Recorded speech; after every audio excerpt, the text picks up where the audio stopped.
Yo, what's up, guys? So today we have Reshma with us again. In case you guys missed out on the previous episode, definitely hit on the link up here to catch her talking about her experiences working in different startups over the past 10 years. Thank you, Janelle, for that. Yes, I'm back again, guys, and I'm excited to share a lot more about the startups that I've worked for, and what made me make my career moves, and so on and so forth. Can you tell us more about your role in Foodpanda as a customer success manager? So I think today I proudly work at Foodpanda. As I mentioned, the F&B industry is striving, with 2019 and 2020 and 2021 today as well, right? So I at Foodpanda am a vendor engagement manager. So I basically work very, very closely with every restaurant that is across Singapore, every restaurant and, shops, groceries and stuff like that in Singapore. So what I do as a vendor engagement person, I manage communication that is sent out to all of these vendors across multiple teams and stakeholders. Thankfully, I only manage the Singapore market because it's already a huge market that we're talking about in terms of the F&B industry.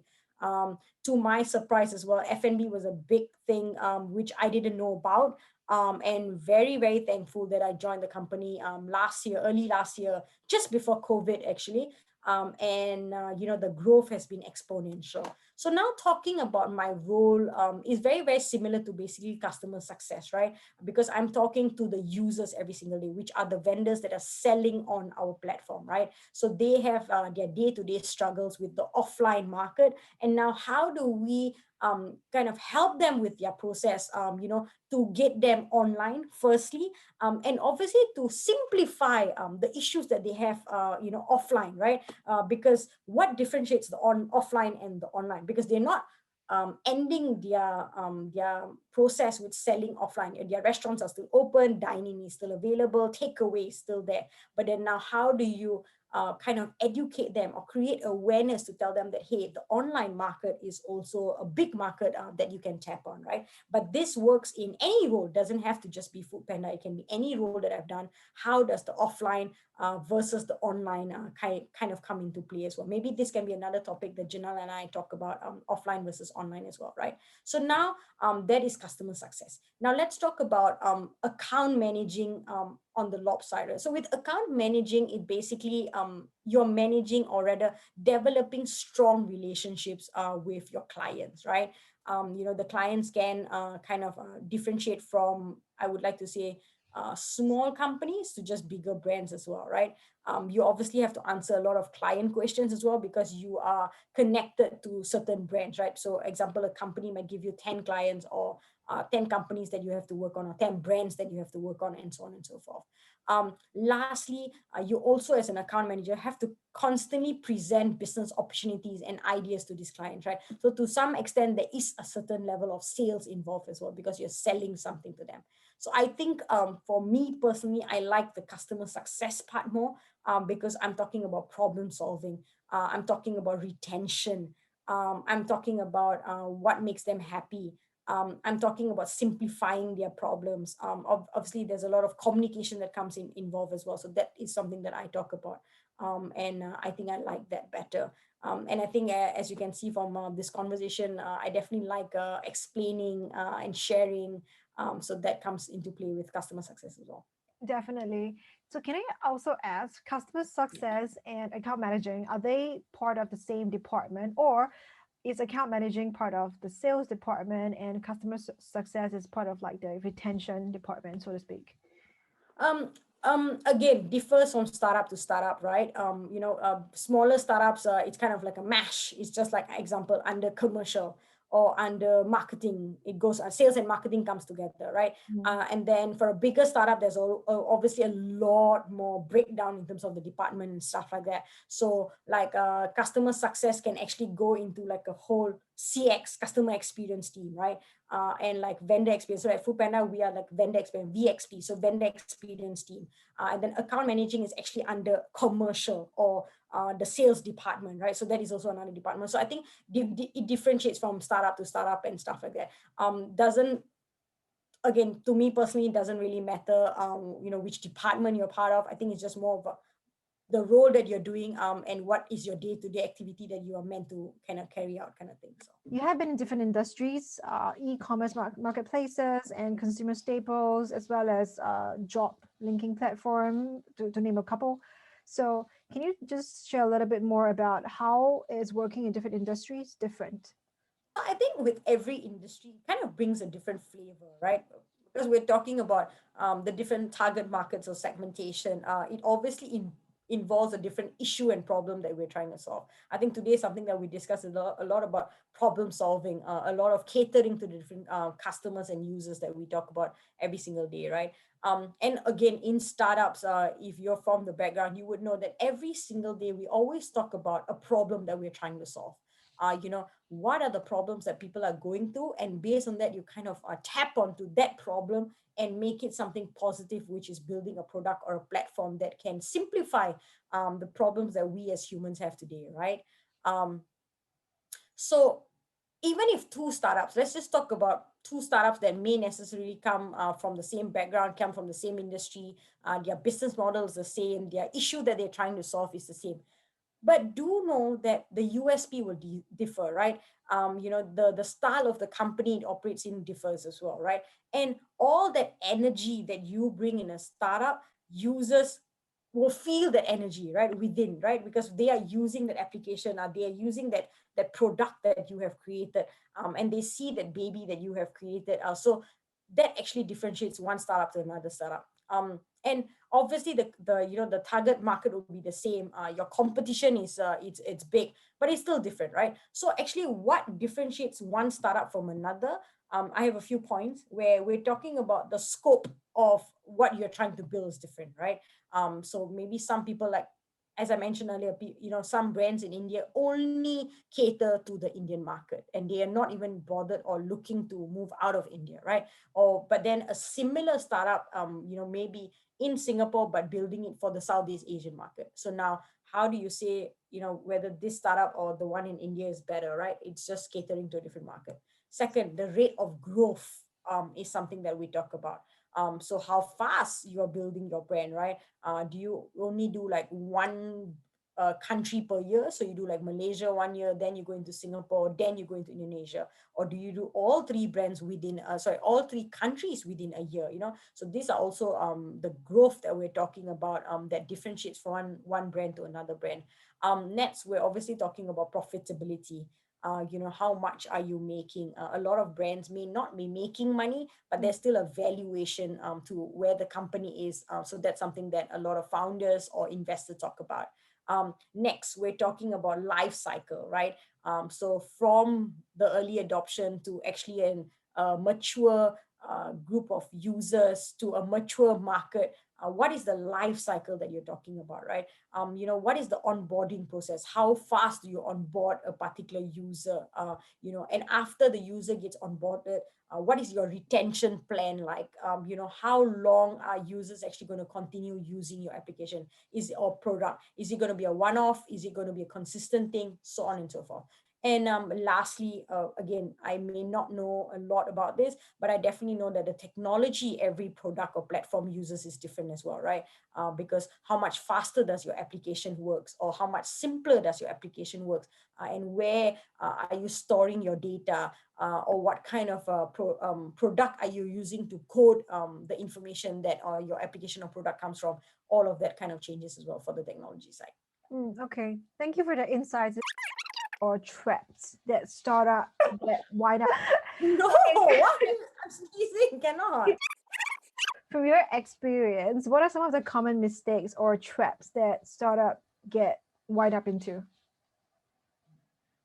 Again, I'm going to reiterate that for sure. I want to obviously speak on just based on what I have experienced, and I don't want to speak on the overall kind of wholesome things that are going around in the industry. So I think for me, that I have experienced personally is a lot of startups actually kind of get wind up into insufficient planning, right? I think going back to the earlier point, the founder story or the founder's thought process actually makes a difference. And sometimes they are too fast into wanting to kind of grow the brand, we might forget about planning, right? Mm. So in terms of when you talk about execution, there's a lot of planning that comes into place, right? And that is something that's very important. Next, I would like to talk about how your product or service may not be different from another brand. Again, the USP comes very, very important here. And how do you differentiate your brand to another brand actually makes a difference, because as I said earlier, users are already familiar with a certain brand. Now, or rather, why should they move to your using your brand over the brand that they're already familiar with? So that's where also your product and service is not differentiated. Next, a lot of brands or products, they want to just like grab the big pool, right? They don't want that niche feeling. They want to make it a general product and platform for everyone and anyone and stuff like that, or just any demographic, any culture, but sadly, this actually kind of is a downfall for them, right? Because there's a lack of focus in terms of what customers are you looking out for, what users do you actually want to penetrate, who are you looking out for, who is actually going to be utilizing this on a day-to-day basis, right? Because we're talking about building products that are not just users using it like once a month or once a week. We want people to actually come back into the application or the product every single day, right? For maybe up to like, I don't know, 20 minutes, an hour. These are the numbers that we're talking about today. It's a choice you make, right? So do you want to be a generalist, or do you want to be customer focused or user focused or product focused? So I think this is a discussion that maybe a lot of founding teams kind of forget during their creation of their baby, right? Mm-hmm. um Next, a lot of, I think, teams also sometimes forget about testing Mm. uh you know their products. We all super passionate. Even today, I'm so passionate with what I speak about, right? But I need to test out this information with the public. I need to do my research. I need to know if what I'm thinking, the layman person is also thinking out there, right? Or example, if I'm building an app for our parents' generation, my parents should be the first people I make, to try my application that I'm creating today, right? So this is just things that you need to do. You need to invest time in. There's no shortcut to it. You just need to invest at least a good 3 to 6 months in terms of testing your product before actually going live in a market.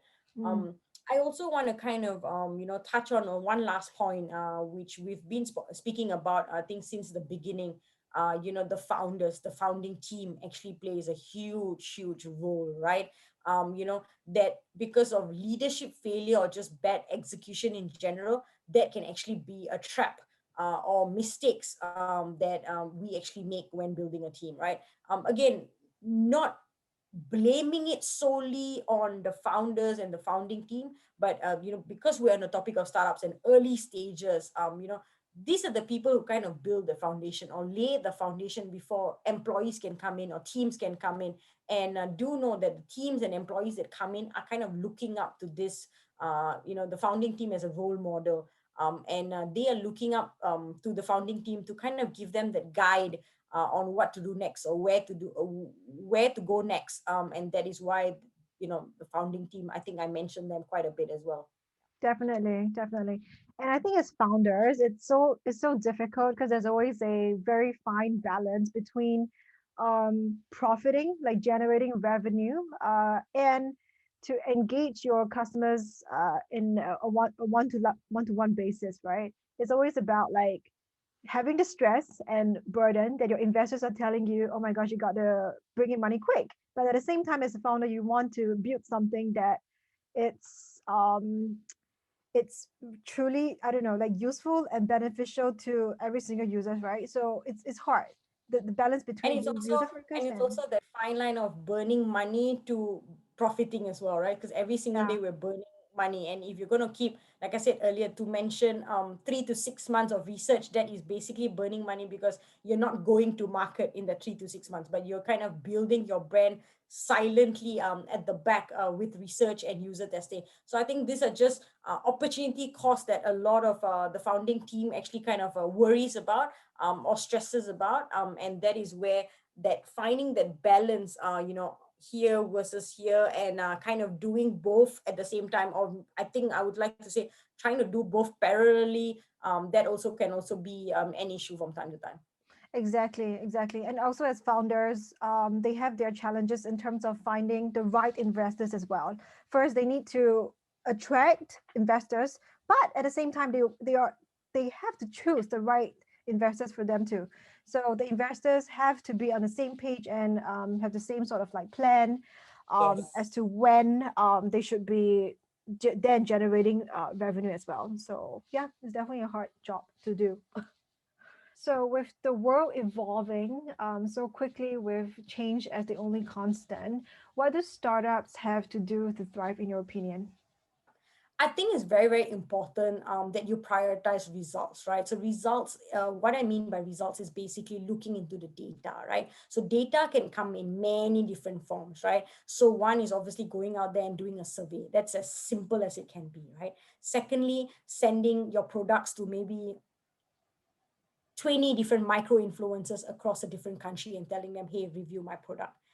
Thirdly, you'll be surprised, customers themselves are going onto social media to kind of speak up about what they want on a day-to-day basis, or what they're looking for on a day-to-day basis, or the next big idea that they have, or example, the item that they add that was super tasty, or they use a particular app that worked for them and that simplified their lifestyle, and they are sharing it on social media. So these are the different data points that you can actually collect, and I highly strongly suggest startups to kind of prioritize results, look into this information, qualitative or quantitative, regardless, and listen to what the customers are saying, right? Focus groups, online events now with COVID, all of this real time product feedback is very, very important, as you constantly change week on week, or sprint on sprint, as we call it in the startup world, right? Sprint on sprint, and in terms of the decision making of what your next product is going to look like, or how the next reiteration of that particular product is going to look like, right? For the different companies that I work for, it's always whenever we're giving an input in terms of improvement, the product team always comes back to us as employees and say, whenever you're building a case, build it based on data, right? So first, tell what is the data you found. Secondly, tell us the issue that you're solving. Thirdly, give us the solution. And lastly, tell us the business impact that it actually can make, right? Because we don't want to build something for today and tomorrow. We're building something for long term, right? So don't give us ideas, things like, hey, why don't you change this button to a different color? Or why don't you move the button from left to right? I'm not saying these are not important decision making, but is it bringing a business impact, right?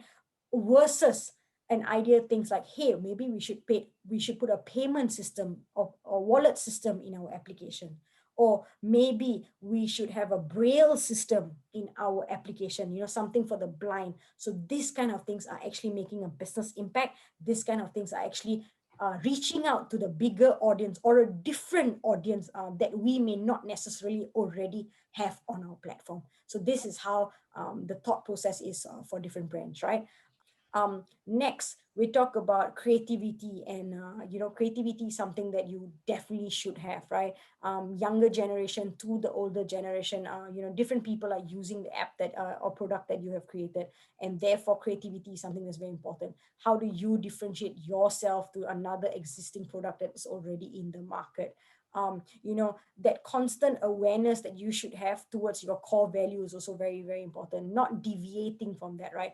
I think we start off with that idea that, okay, I want my company to look like this in the next 2 or 3 years, the next 5 years. So I think as best as you can to stick to that core value that you created in your initial days can actually help you to, or rather hold you accountable to a certain thing, right? Something that Janelle, you and I spoke about throughout this whole session was also about how the founders or the founding team actually makes a difference, makes or break a particular team, right? So I think founders also should start becoming role models, or more of a role model material, and creating a strong company culture.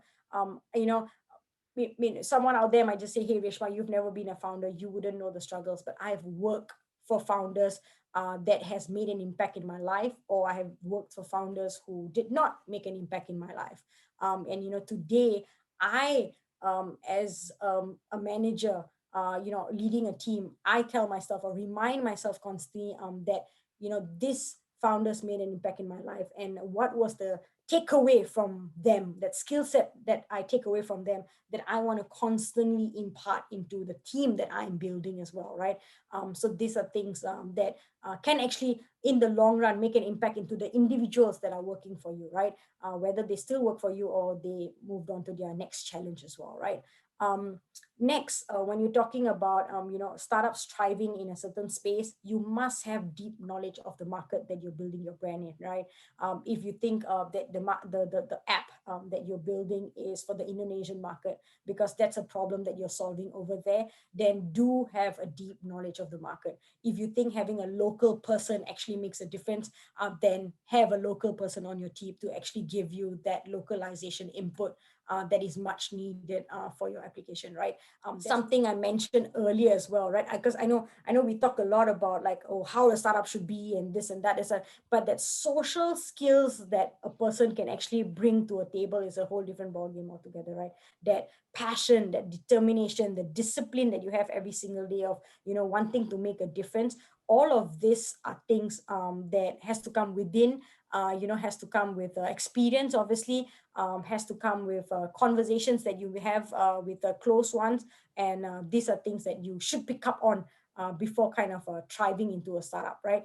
You don't want to just be, just data oriented or just business minded, because I don't know, I believe in energy, and the energy that you give out, the users are actually experiencing it every single day, right? Or even your team is experiencing every single day. The investors, I think you spoke something about investors just now. Your investors are, feeling that energy that you come, and if you go into a room just with like, oh, I want to sell, sell, sell, I want to make the next money in the next year, that energy is not going to kind of reach out to the bigger audience as well.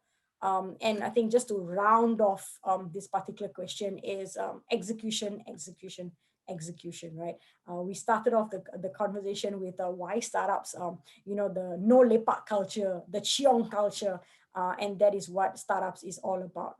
Execute, execute, execute, right? Whether it fails, whether it becomes, the next big thing, whether it is the best idea tomorrow, whether it's the worst idea tomorrow, we don't stop. We just keep going, going, going.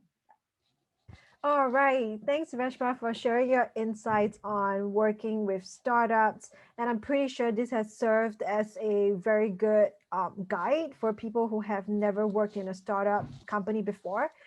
I hope that with whatever experiences that I've had, I gave you a little insight to what a startup looks like. What are the ups and downs that we definitely go through as a startup as well, right? And I think also just as a thought process or coming from the employee perspective, I think today I gave a lot about the employee perspective. So from the employee perspective of how startups are, and how you can actually play a role and make an impact, right? So hopefully you resonated with it. Hopefully you're already thinking of your next big move. And yeah, use a pen and paper and start making your notes. And slide a DM to Reshma and myself anytime if you ever decide on your next big move. Oh, I think perfect, Janelle. You rightfully said that, right? So definitely, I want to talk to you about your next big move. I want to hear your ideas.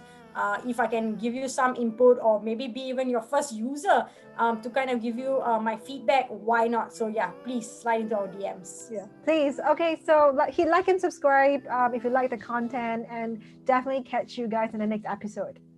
Yep. Bye. Bye.